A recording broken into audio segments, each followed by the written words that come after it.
नमस्कार, आप देख रहे हैं आवाज़ आपका और आपके साथ है एमएस परदेसी। पूरे भारतवर्ष में आज पता है कि डॉक्टर भीमराव अंबेडकर संविधान रचयिता का आज जन्मदिन था। और कहा जाए तो कानून का रचयिता अगर बोलते हैं तो 14 किलो का किताब है। हम किलो इसलिए बोले कि गांव खेड़ा में किलो समझ जाता है, क्योंकि इतना बड़ा किताब जिससे जिस दिन लागू हुई थी उसी दिन से पिछले कोई भी धर्म, कोई भी तरह का राजनीतिकरण हुआ हो, वो सारा खत्म हो गया। और उस दिन से डॉक्टर भीमराव अंबेडकर का कानून पूरे भारत में लागू हुई। अब सवाल ये बनता है कि पूरे भारत में कानून लागू हुई, जन्मदिन भी है आज, सारे नेतागण भी हैं, लेकिन देखा ये गया, चाहे वो मुसलमान हो, चाहे हमारे हिंदू समाज हो, कोई भी चीज़ का अगर बात होती है तो रैली का भीड़ लग जाता है। पूरे बाजार में सारा दुकानें बंद हो जाती है और हर जगह ये कहा जाता है कि फला चीज़ का ये फंक्शन है, फला चीज़ का ये जश्न है। लेकिन हमें जो आज़ादी दिया, इस भारत में सांस लेने का अधिकार दिया, किसी को मारते हैं, पत्थर मारा गांधी जी को, गांधी जी बोला यही आज़ादी है, वो सारा प्रक्रिया पूरे भारत में लागू करने वाला संविधान रचयिता के भीड़ में आज कुछ दिख नहीं रहा है। पूरा बनमनखी बाजार सोया है। हो सकता है इसी तरीके से पूरे देश में कहीं ना कहीं लोग ज़्यादातर सोए हुए हैं। कारण सोने का ये है कि उसको लग रहा है कि हम आज़ाद हैं, लेकिन आज़ादी का कानून बनाने वाला उसका जन्मदिन पर कोई बात नहीं करता है। आइए, यहाँ बनमनखी के हमारे गणमान्य व्यक्ति हैं और भी सारे लोग हैं, उनसे हम बात करते हैं कि आज का दिन का क्या महत्व है। जी सर, क्या महत्व है आज के दिन का? ज़्यादा उल्लेख नहीं करेंगे।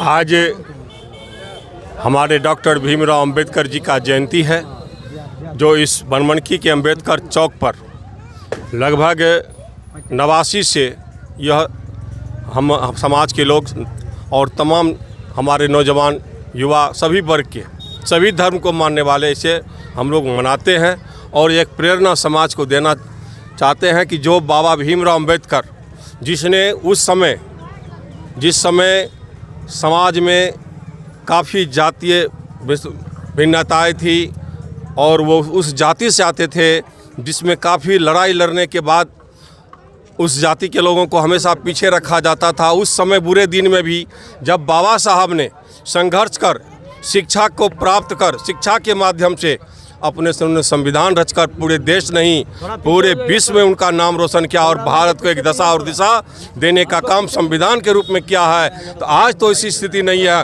हम अपने समाज के नौजवानों को, गरीब गुरबे बच्चों को, उस दलित महादलित के बच्चों को और जो अन्य वर्गों में गरीब बच्चे हैं उनको मैसेज देना चाहते हैं, एक प्रेरणा देना चाहते हैं कि बाबा साहब की जीवनी से सीखो कि दुनिया में शिक्षा के आधार पर कुछ भी किया जा सकता है, किसी भी अंधेरा को दूर भागा जा सकता है वो शिक्षा के माध्यम से। और हम प्रेरित करते हैं कि नौजवान जगो और बाबा साहब के बराबर रास्ते पर चलो और निश्चित रूप से शिक्षित हो, संगठित हो और संघर्ष करो। इस बाबा के संदेश को दिल में रखकर उस पर काम करो और अपने समाज में 10 ही बच्चे को पढ़ा सकते हो, बता सकते हो तो ज़्यादा आडम्बरी करने से अच्छा है कि उस दबे कुबले बच्चे को शिक्षा की ओर जोड़ दो।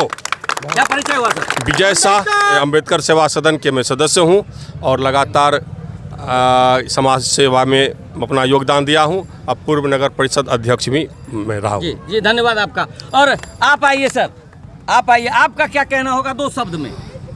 देखिए, भारत के जो संविधान जो लिखे हैं बाबा भीमराव अम्बेडकर, उसका काफ़ी हम लोग उसका ऋणी हैं। उनका हम सराहनीय देते हैं कि सभी समाज को एक सूत्र में बांध करके क्या कहते हैं, सभी को एक साथ चलना चाहिए। इसमें जाति प्रथा को ख़त्म उन्होंने ही किया है, इसलिए हम सभी को इस पर गर्व होना चाहिए। सभी के क्या कहते हैं दबे कुचले समाज को गर्व होना चाहिए कि उन्होंने जो संविधान जो लिखा है, हम लोग को अधिकार दिया आज पढ़ने लिखने के लिए, राजनीतिक सभी में हिस्सेदारी लेने के लिए हम लोगों को गर्व होनी चाहिए। जी, क्या परिचय हुआ सर? प्रदीप कुमार मेहता, जदयू जिला प्रवक्ता पूर्णिया। आपके हिसाब से आज के दिन को क्या कहेंगे, आप कैसे देख रहे हैं? आज के दिन को बड़ी सम्मान से देखा जाएगा। बाबा भीमराव अंबेडकर जी, इन्होंने ही संविधान लिखा, दबे कुचले लोगों को जीना सिखाया है।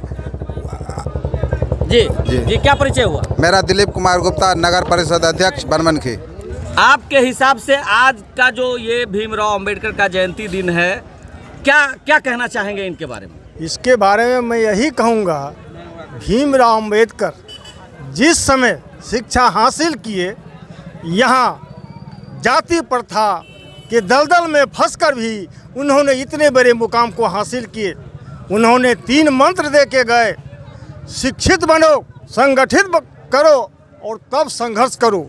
चूँकि संघर्ष करने के लिए शिक्षा जरूरी है। जब शिक्षा नहीं तो उस चीज़ को लोग समझेंगे नहीं तो संघर्ष करेंगे किस बात की। इसलिए सारा हिंदुस्तान आज बाबा साहब की जयंती मना रहे हैं। सारे हम लोग हिंदुस्तान के रहने वाले नागरिक बाबा साहब का ऋणी है।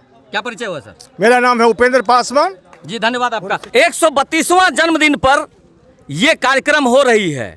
सवाल बनता है कि हमारे देश के कानून को देख करके 70 देशों में कानून लागू हुई है इसी के अनुसार, और कई देश जो हिंदू राष्ट्र थे वो स्वतंत्र देश बन गया है, पड़ोसी है, नाम नहीं बताएंगे हम।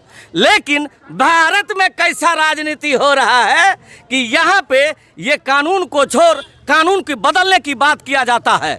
बनमनखी से MS परदेसी।